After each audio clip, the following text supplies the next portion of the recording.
Alors, je suis là devant vous ce soir et afin de partager ce que Dieu a mis dans mon cœur. Et ce soir, j'aimerais partager quelque chose de vraiment important. Pourquoi? Parce que parfois, on se dit que quand nous sommes à la foi, nous avons rencontré le Seigneur étant jeunes. Nous passons 1 an, 2 ans, 3 ans, 5 ans et plus même. Et on se dit, eh ben, tiens, j'ai de l'expérience dans la foi. Et malgré cette expérience-là, nous devons toujours, c'est-à-dire, nous rendre compte que Dieu est différent de nous en fait. Différent de nous à tous les niveaux. Pourquoi? Parce que malgré ton expérience dans la foi, Dieu te rappelle et te ramène toujours à savoir que tu es un homme et que peu importe cette expérience que tu as, Dieu toujours te considère comme un enfant parce que on a toujours besoin, c'est-à-dire d'apprendre, de tomber, de se relever, de tomber, de se relever, parce que c'est-à-dire c'est ce à quoi justement, c'est-à-dire l'homme ou même le croyant se doit, c'est-à-dire ben, justement de prendre en compte, parce que aujourd'hui nous sommes remplis dans un monde où il y a tellement en fait, c'est-à-dire des supports qui viennent, c'est-à-dire en assister l'homme dans ses faiblesses, même aussi dans ses forces. Ce qu'on peut voir aujourd'hui en fait, qu'il y a tellement de choses qui qui comment je peux dire ça, qui donne à l'homme, en fait, c'est-à-dire de croire qu'il a le pouvoir, en fait. Aujourd'hui, on peut voir, c'est-à-dire le développement personnel, qui est en soi une chose, une bonne chose. Mais lorsqu'on s'implique, on va vraiment en profondeur, et on se rend vraiment compte qu'aujourd'hui, en fait, que le monde, petit à petit, s'éloigne de Dieu, en fait. Et s'éloigne de sa volonté. Et nous voyons même qu'en fait, il y a certaines semences qui sont entrées dans l'Église. Et parfois, on pense que c'est Dieu, c'est-à-dire ben, qui est vraiment, c'est-à-dire en dessous. Mais gloire soit rendue à Dieu. Pourquoi? Parce que Dieu dit qu'en fait, que mes pensées ne sont pas vos pensées. Et vos pensées ne sont pas mes pensées. Donc Dieu ne réfléchit pas comme nous, Dieu ne pense pas comme nous. Parfois, nous sommes souvent là et on peut rentrer là, on dit, ah ben tiens, il est ceci, il est cela, il prêche bien, il a la prestance et tout. Mais est-ce que Dieu pense comme nous pensons? Est-ce que Dieu voit comme nous voyons? C'est souvent ça en fait le problème aujourd'hui. Donc, je reviens encore, c'est-à-dire à dire que le monde a tellement tant de support aujourd'hui que on se dit, ben tiens, on n'a plus besoin de Dieu en fait. Pourquoi je dis ça? Parce que moi parfois c'est juste un exemple que je prends parce que on vit un monde de réseaux sociaux aujourd'hui, de l'intelligence artificielle. On a besoin, c'est-à-dire d'une réponse, on demande à Claude ou à ChatGPT qui nous donne, c'est-à-dire une réponse, c'est-à-dire très facile. Même, c'est-à-dire aussi, c'est-à-dire ben, dans nos recherches, c'est-à-dire ben, bibliques, nos lectures quotidiennes, on demande, ah ben tiens, en fait, c'est tellement devenu en fait comme, on va dire, comme un dieu en fait, de manière inconsciente. C'est-à-dire, on se dit, bon, ok, je vais le faire. Mais ce qui est important de comprendre ce soir, ce que je veux vraiment partager avec vous ce soir, c'est de vraiment, c'est-à-dire, quitter de l'imparfait pour tendre, c'est-à-dire ben, justement à la volonté de Dieu. Parce qu'en fait, c'est-à-dire, ce monde est imparfait. Même si en fait des hommes aujourd'hui pensent qu'en fait que ce monde est parfait, mais nous qui avons été, c'est-à-dire ben, justement sauvés, nous voyons, c'est-à-dire de par ce qui se passe qu'aujourd'hui, malgré les solutions des hommes, qu'il y a toujours en fait c'est-à-dire une imperfection dans ce monde. Et le seul qui est parfait, c'est qui? C'est Christ. Et Dieu nous demande quoi? D'être parfait comme lui, d'être saint comme lui. Amen.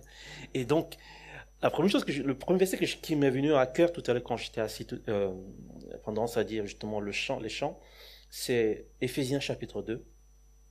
Avant de prendre, de suivre en fait le déroulé de mon message, c'est Éphésiens chapitre 2. Bon, moi j'ai la version Semeur.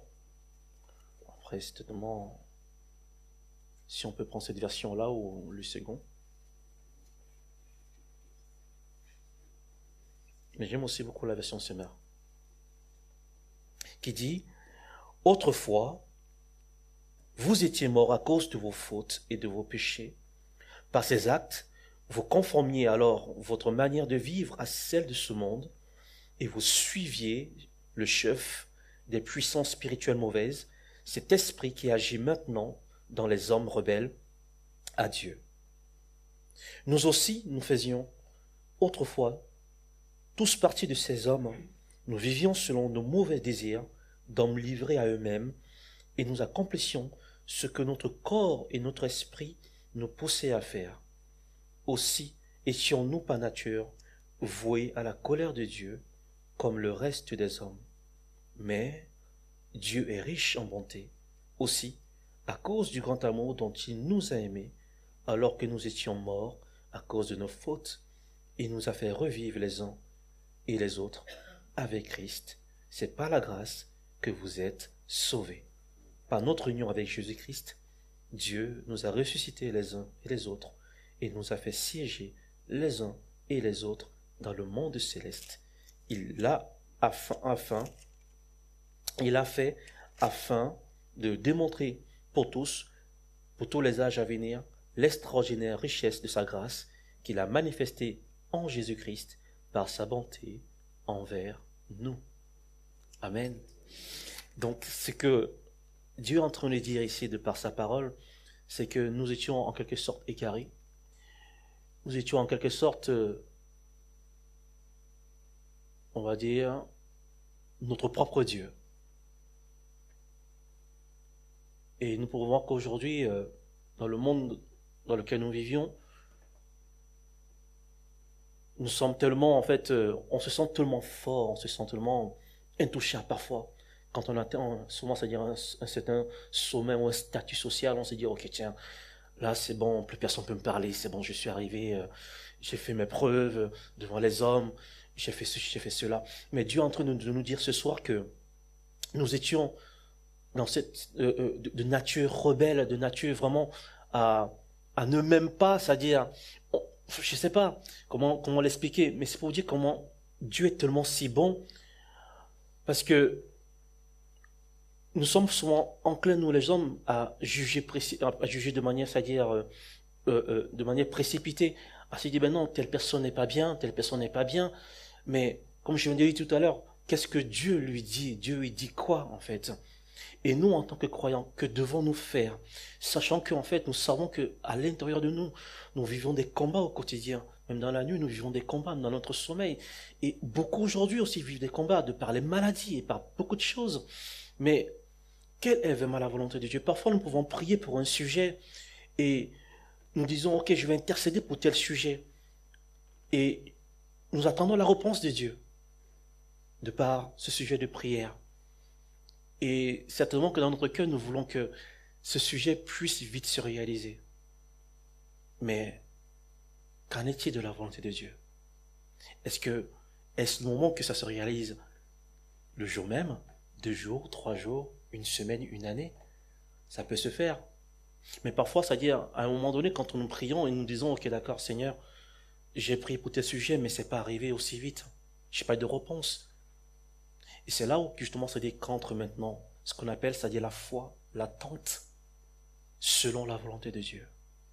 Et je reviens justement sur le fait de l'imparfait. Pourquoi? Parce que nous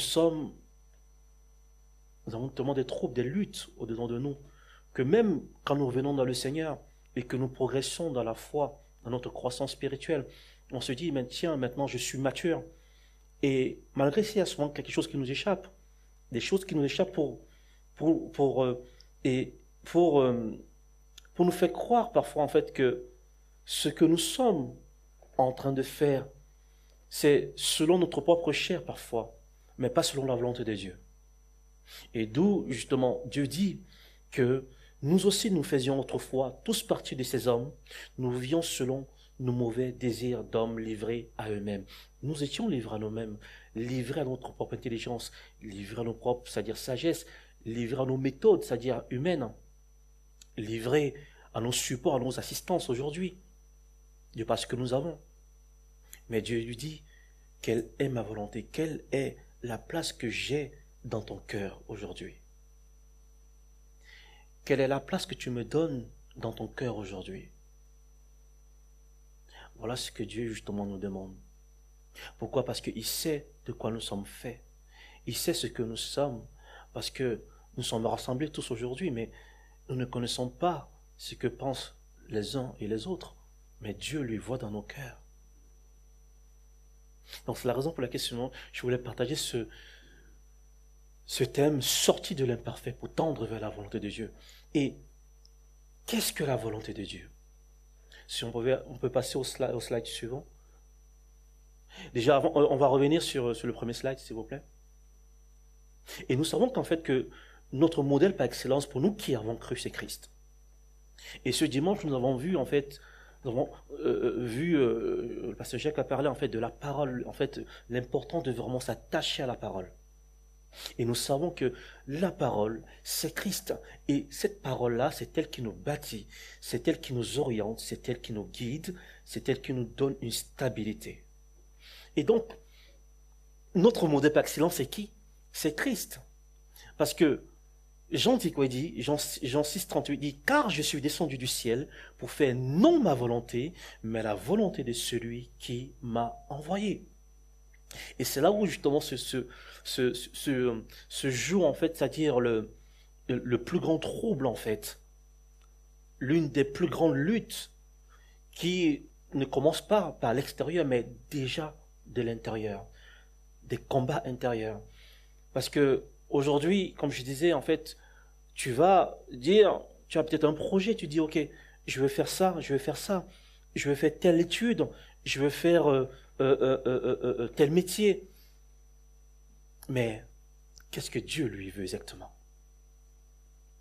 Et Jésus, personne par excellence, homme de douleur, il dit, car je suis descendu du ciel pour faire non ma volonté, mais la volonté de celui qui m'a envoyé.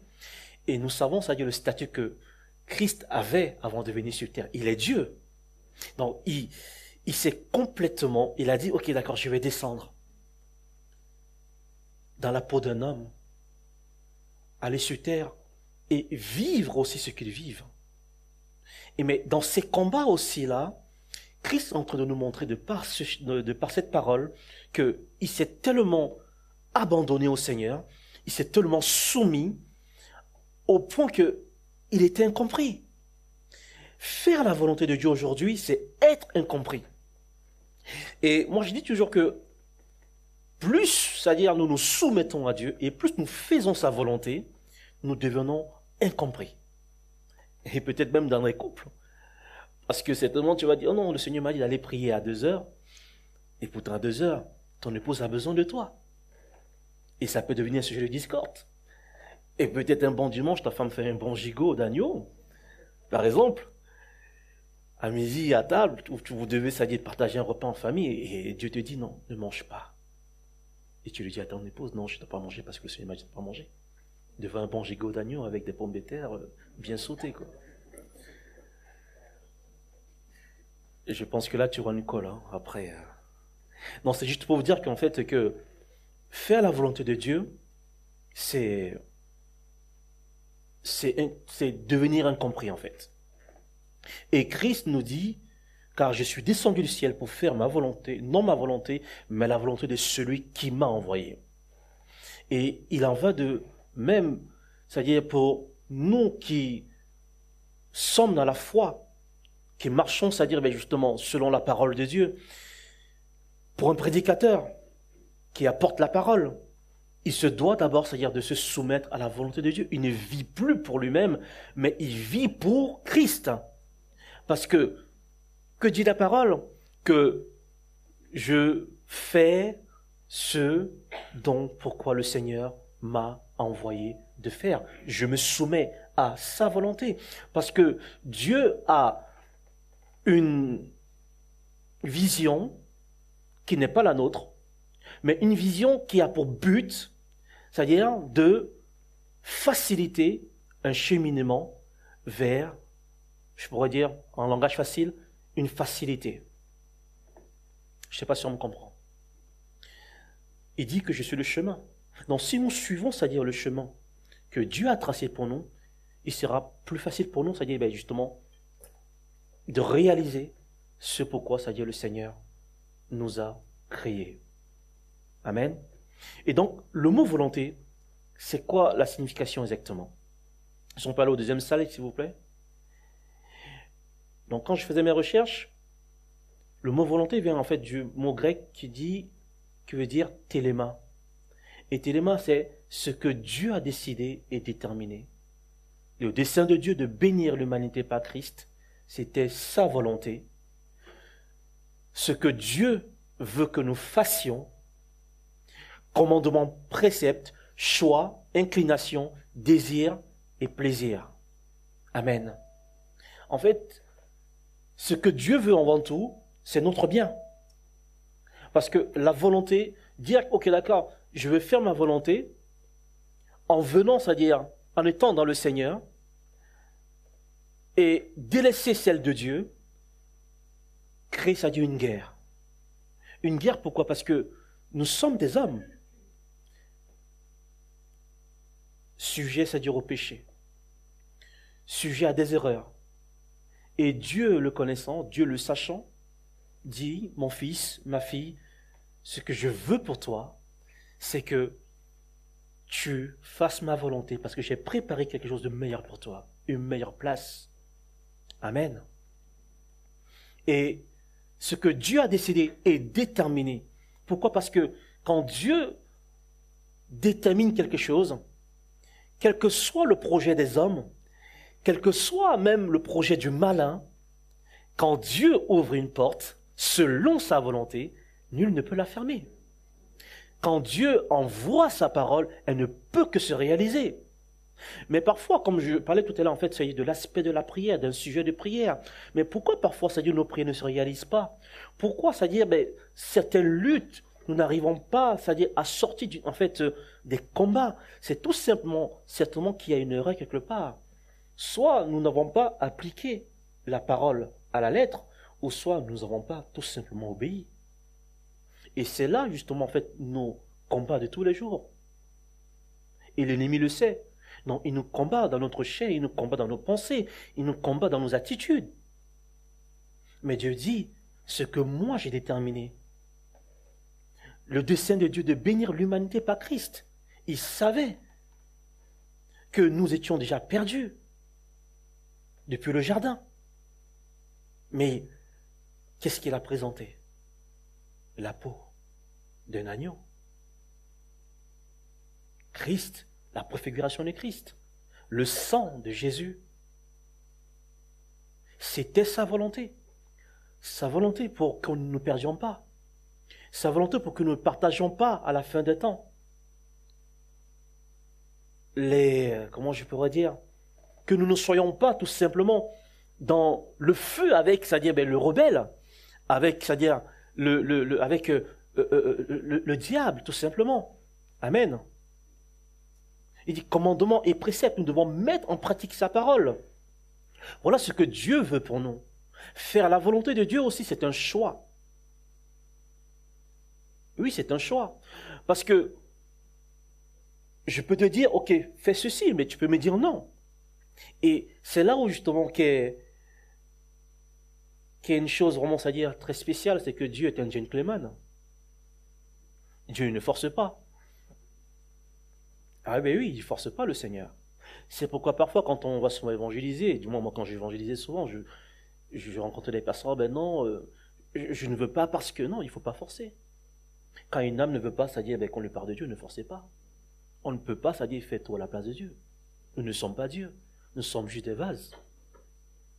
Et un vase se doit juste d'être là et faire simplement, c'est-à-dire ce qu'on lui demande de faire. C'est comme un verre d'eau. J'ai soif, je prends un verre et je mets de l'eau, je fais de mon verre ce que je veux. Et bien c'est comme ça que nous devons être avec le Seigneur. Oui, nous étions imparfaits. Et le Seigneur, justement, ça Dieu le savait. Et c'est pourquoi, ça dit, il a préparé, ça dit, tout ce cheminement, ce processus de la croix à la résurrection et à la justification par le sang. Et aujourd'hui, nous pouvons nous targuer de dire, oui, je puis tout par celui qui me fortifie. Christ. Et avec Christ, nous faisons des exploits. Mais nous devons nous soumettre à la volonté de Dieu, qui est, c'est-à-dire le chemin, certes, le plus difficile. Difficile, pourquoi? Parce qu'il y a tellement de luttes. Et moi-même qui vous parle, oui, tous les jours, je lutte encore. Il y a des luttes, il y a des batailles. Parce que, dites-vous une chose, c'est que lorsque nous avons décidé de suivre Christ, eh bien de l'autre côté, ils ne sont pas contents. C'est une bagarre. C'est un combat spirituel. Tu dois t'abstenir. Tu connais tes faiblesses et tu te dis, mais tiens, est-ce que je vais y arriver, Seigneur? Oui, tu peux y arriver. Car c'est Christ qui me fortifie. Et celui qui est en moi est plus fort que celui qui est dans ce monde. Il dit choix, inclination, désir, plaisir. Et inclination, c'est quoi? C'est tout simplement l'adoration. L'adoration m'amène tout simplement à contempler mon roi. Et plus je passe du temps à incliner mon cœur dans la présence de Dieu, alors je dis tout simplement au Seigneur, je m'abandonne. Et j'ai beaucoup aimé le message du pasteur Jacques, pas ce dimanche, mais le dimanche d'avant, offrir son corps. Et je peux vous dire que toute la semaine, je priais avec le verset, offrir son corps. Oui, il faut que nous offrions nos corps au Seigneur. Parce que si nous avons accepté de suivre Christ, alors nous avons, c'est-à-dire, signé aussi, c'est-à-dire, comment je pourrais dire, un acte de mariage avec le Seigneur. Vous dites, oui Seigneur, maintenant je t'appartiens. Je ne m'appartiens plus. Mais nous voyons que souvent c'est le contraire dans le monde dans lequel nous vivions. Il y a tellement de luttes, il y a tellement d'incertitudes, tellement de comment on allait penser. Seigneur, comment je vais faire? Mais Dieu dit, recherchez premièrement le royaume des cieux, et toute chose vous sera donnée par ce croix. Et donc, il y a souvent des passages sur lesquels nous devons tellement nous, c'est-à-dire attachés, que nous délaissons. Mais parfois nous sommes souvent là, non, je vais prendre tant jours de jeûne, je vais prier en langue, je vais chasser les démons, je vais prendre, c'est-à-dire faire des veillées de prière, comme moi je faisais souvent, c'est-à-dire auparavant. Je me rappelle, bon, ça peut-être, pour nous qui sommes africains, on aime quand ça bouge, on aime quand ça pétille, on n'aime pas le calme. Oh, je te lis, je fais ceci, Seigneur. J'ouvre le ciel, mon ciel aujourd'hui s'ouvre. Voilà, j'envoie le feu dans le camp de l'ennemi. Oui, tu envoies le feu. Mais est-ce que tes arrières sont bien, hein? Voilà. Est-ce que tes arrières sont bien? Est-ce que tes fondements, ça dit, sont bien bâtis en Christ? Parce que c'est là, en fait, ça dit, justement, en fait, le véritable problème. On t'amène à prier, on t'amène à faire des prières de combat. Mais tu vois que 2 ans, 3 ans, ça dit, tu es toujours au même niveau. Et pourtant, ça dit, la parole est très simple. Recherchez, premièrement, le royaume des cieux.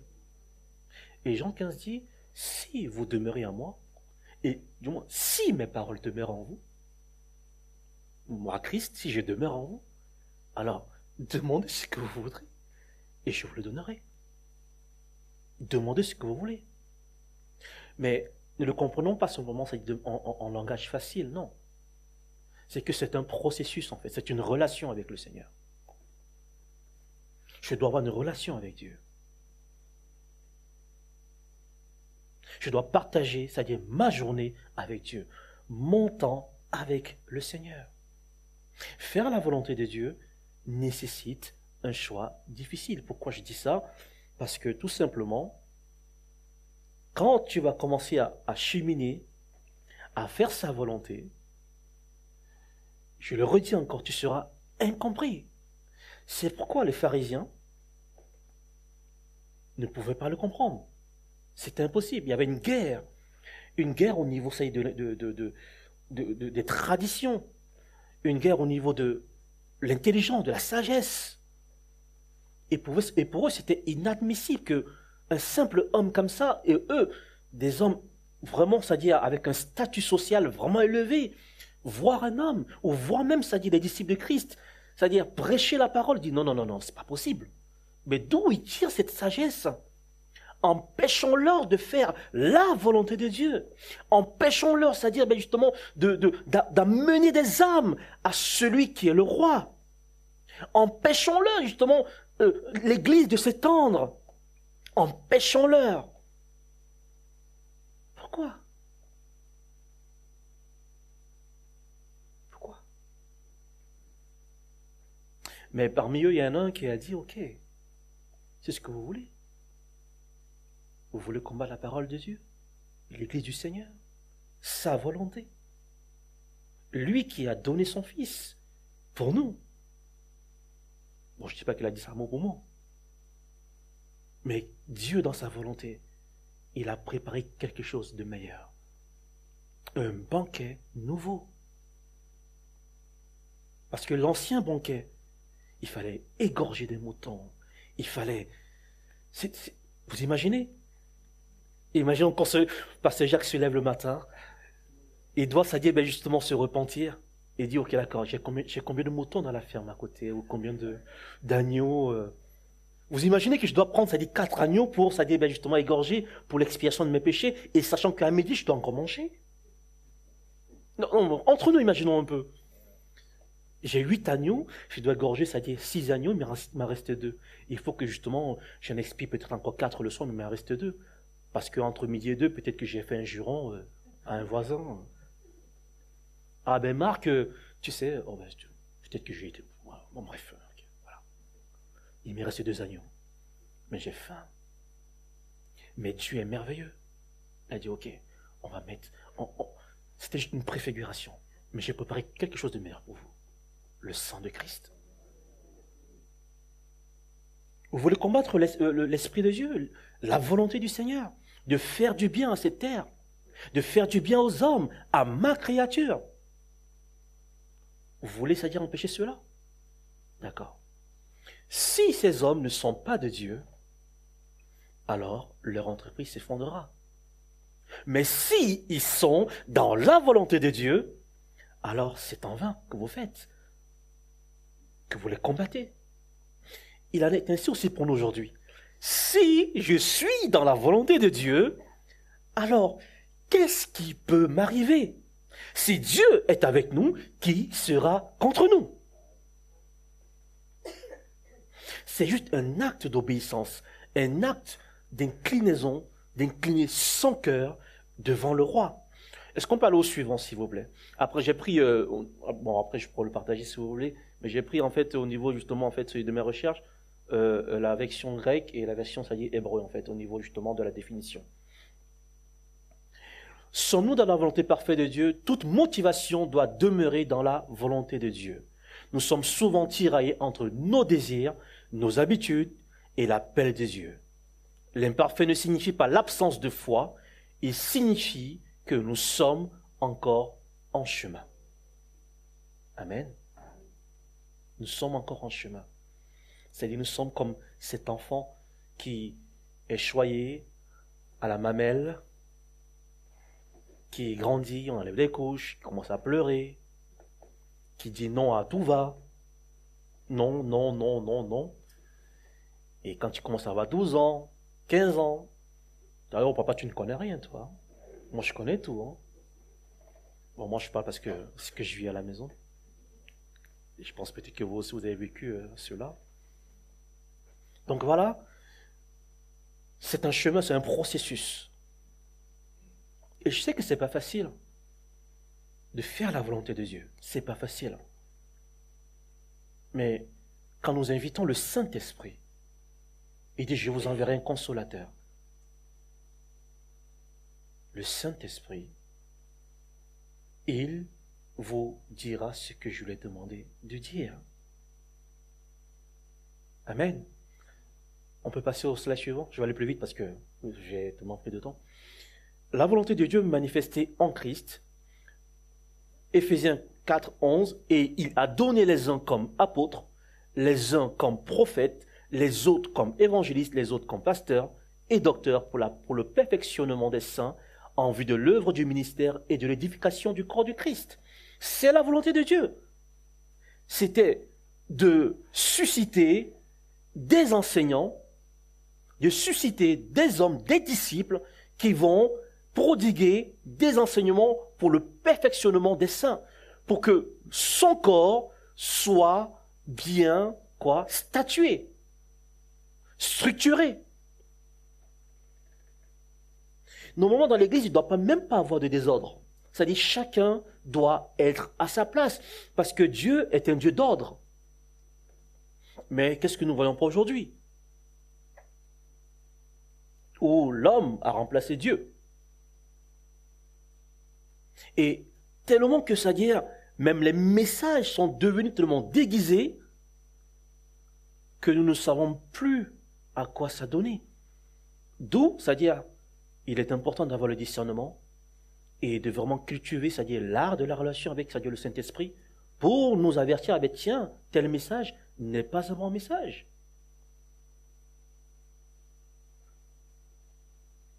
Car la prédication de la croix est une folie pour ceux qui périssent, mais pour nous qui sommes sauvés, elle est une puissance de Dieu.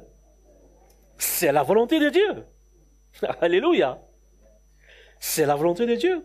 On va aller plus vite. Jean 12, et celui qui me voit, voit celui qui m'a envoyé.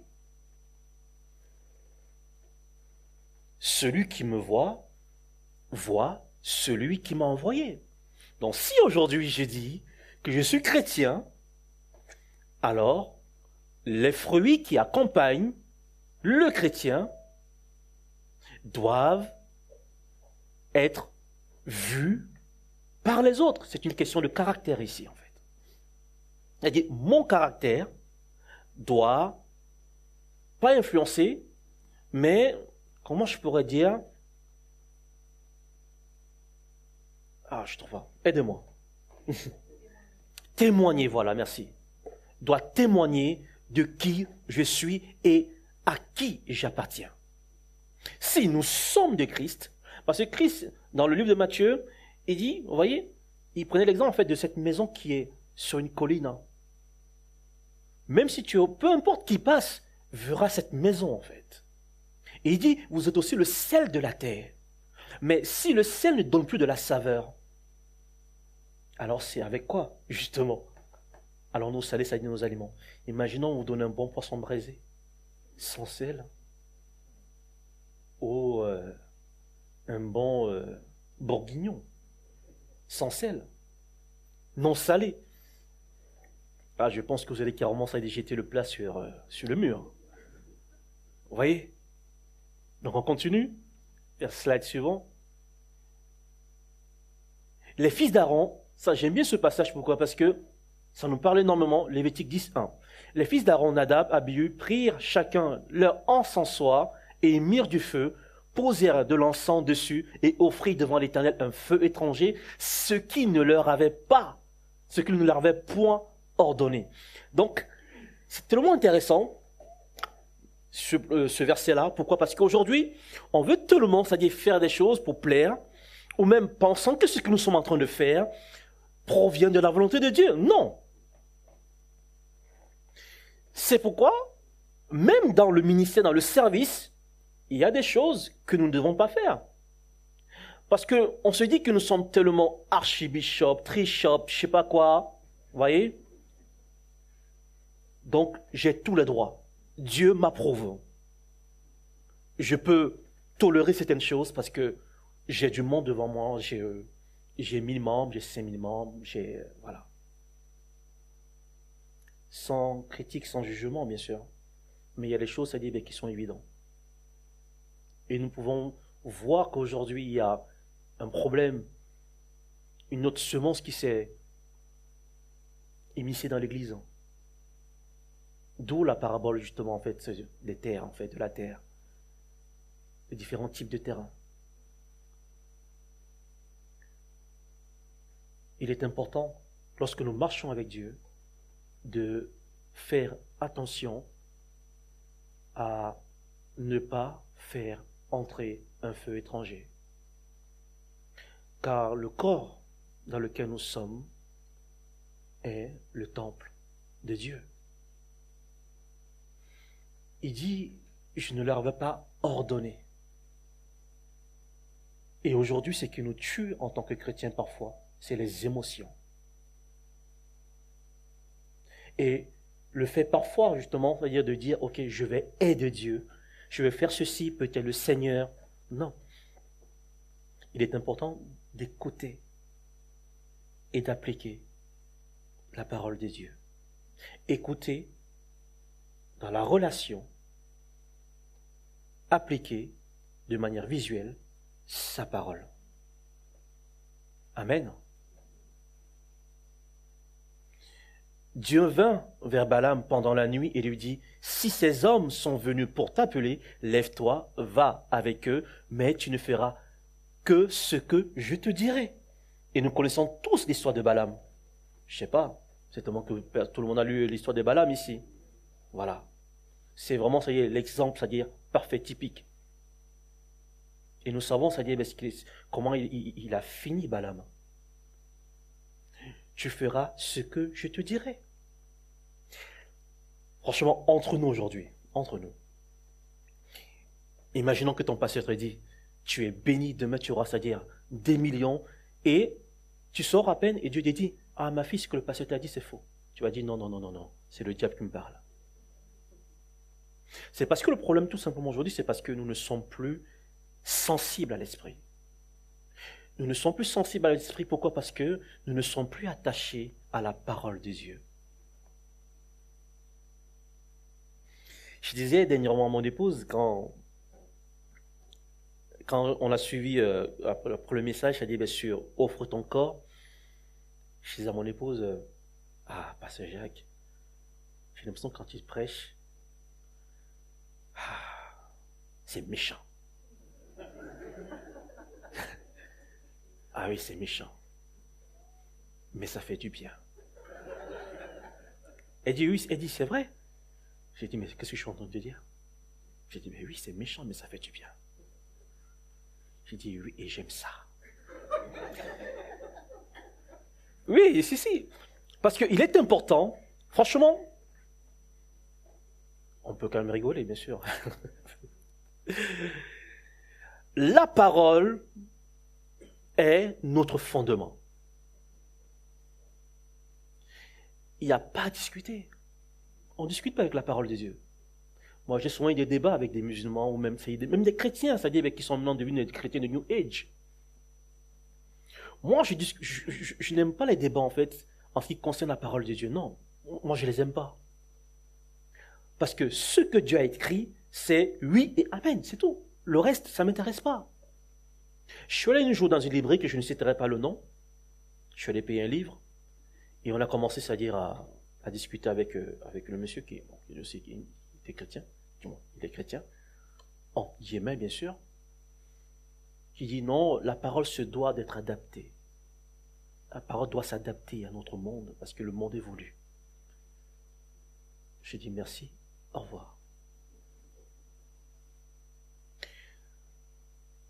Parce que s'il y a une chose que nous ne savons pas, c'est-à-dire pour la fin, c'est que le bal, c'est beau. Nous apportons, c'est-à-dire nos plus belles robes. Nous, en Afrique, on dit souvent dernière valise.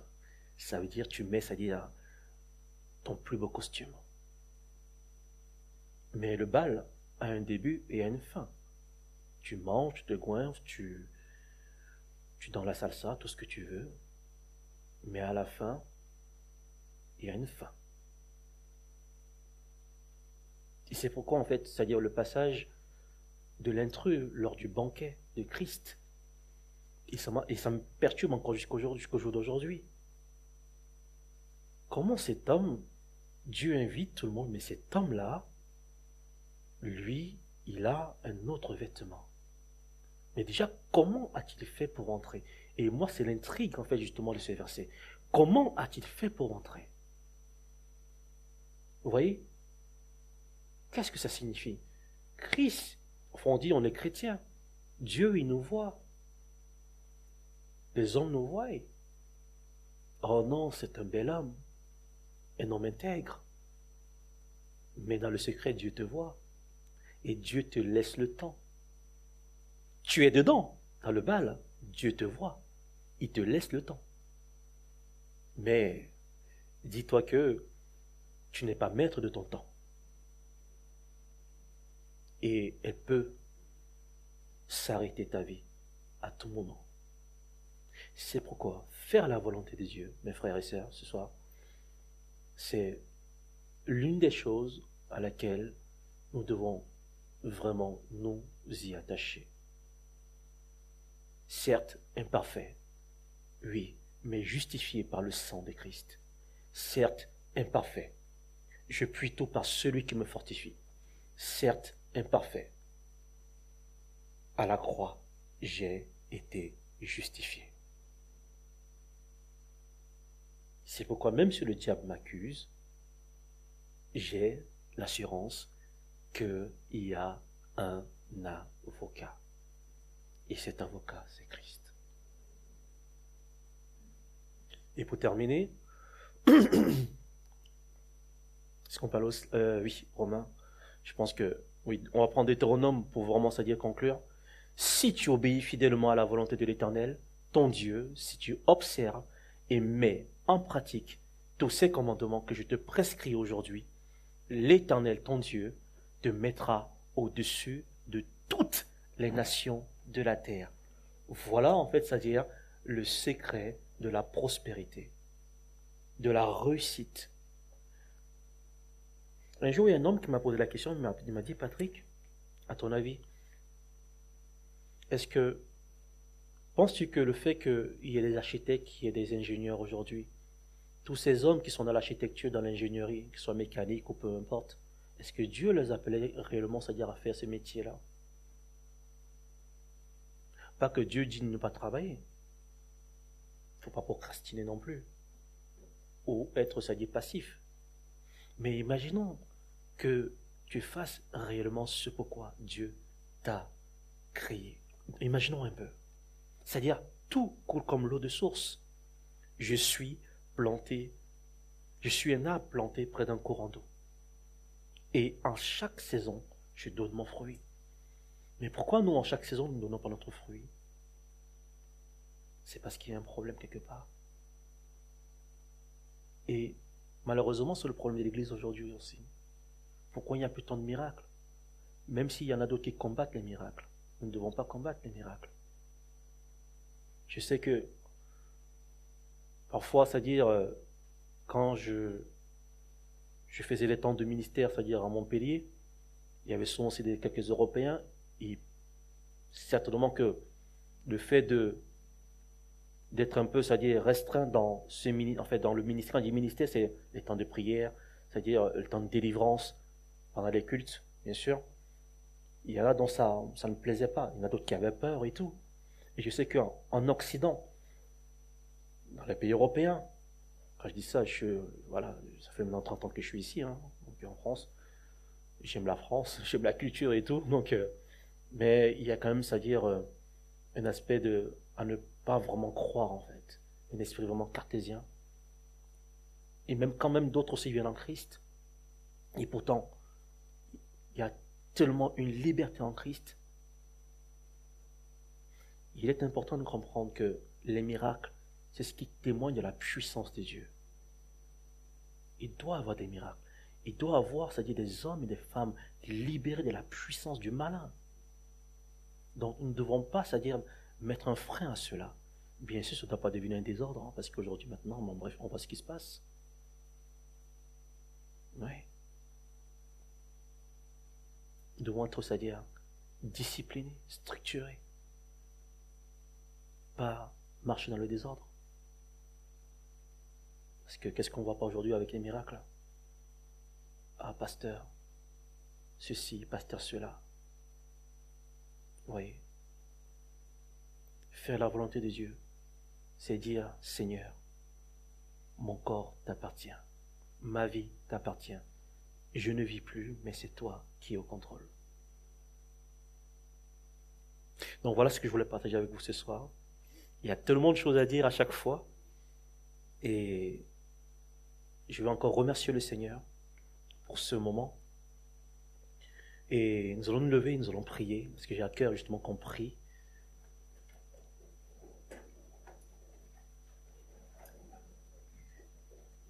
Et j'aimerais que chacun de nous, vraiment, que tu ne penses pas à l'homme que tu étais, mais que tu te dises que, en fait, que le Seigneur, c'est mon tout. Que celui que je suis aujourd'hui, c'est grâce à Dieu. Et sa volonté, je veux vraiment, c'est-à-dire m'y soumettre, afin que ma vie soit une vie paisible, une vie de paix dans ses mains. Alléluia. Donc nous allons prier. Tu vas dire, Seigneur, j'ai besoin de toi. J'ai besoin de faire ta volonté. Certainement, il y a des choses que je ne peux pas comprendre, Seigneur. J'ai besoin que tu viennes, Seigneur, dans ma vie, que tu viennes apporter, Seigneur, une paix, afin de faire, Seigneur, ta volonté. Père, nous te prions ce soir, Seigneur, de par, Seigneur, le message, Seigneur, que tu nous as donné, Seigneur. Père, nous prions, Seigneur, que ta volonté, Seigneur, soit notre premier leitmotiv pour pouvoir, Seigneur, lui marcher, Seigneur, selon ton désir, Seigneur. Non pas selon nos désirs, mais selon, Seigneur, ton désir, Seigneur. Incliner, Seigneur, nos cœurs devant, Seigneur, ton trône, lui, tous les jours, Seigneur. Père, nous savons, Seigneur, que nous sommes faibles, Seigneur, parfois, Éternel. Mais tu dis dans ta parole que, Seigneur, que nous pouvons tout par celui qui nous fortifie. C'est toi qui nous fortifie, Seigneur. Et nous savons, Seigneur, que sans toi, Seigneur, nous ne pouvons rien faire. C'est pourquoi, Seigneur, je prie pour chacun de mes frères et sœurs ici présents, Seigneur, que, Seigneur, l'esprit de ta volonté, Seigneur, nous anime, Seigneur, et que parfois, Seigneur, nous pouvons être incompris, Seigneur, mais, Seigneur, c'est toi qui connais toutes choses. Et tu dis dans ta parole, Seigneur, que lorsque, Seigneur, nous faisons, Seigneur, ta volonté, tu, Seigneur, amènes même nos ennemis à faire la paix avec nous, Seigneur. C'est pourquoi, Père éternel, je prie que, Seigneur, tu fasses, Seigneur, de ton Église, une Église qui fasse ta volonté. Conduis-nous, Seigneur, dans ta volonté, comme Christ lui-même s'est soumis, car il en est l'exemple parfait. Seigneur, merci. Merci, Seigneur, pour tes serviteurs. Merci, Seigneur, pour mes frères. Merci, Seigneur, pour l'ensemble, Seigneur, du corps du Christ. Nous te prions, nous te bénissons, Seigneur. Merci, Saint-Esprit. Que toute la gloire, tout l'honneur et la puissance te reviennent. Au nom puissant de Jésus-Christ. Amen. Merci.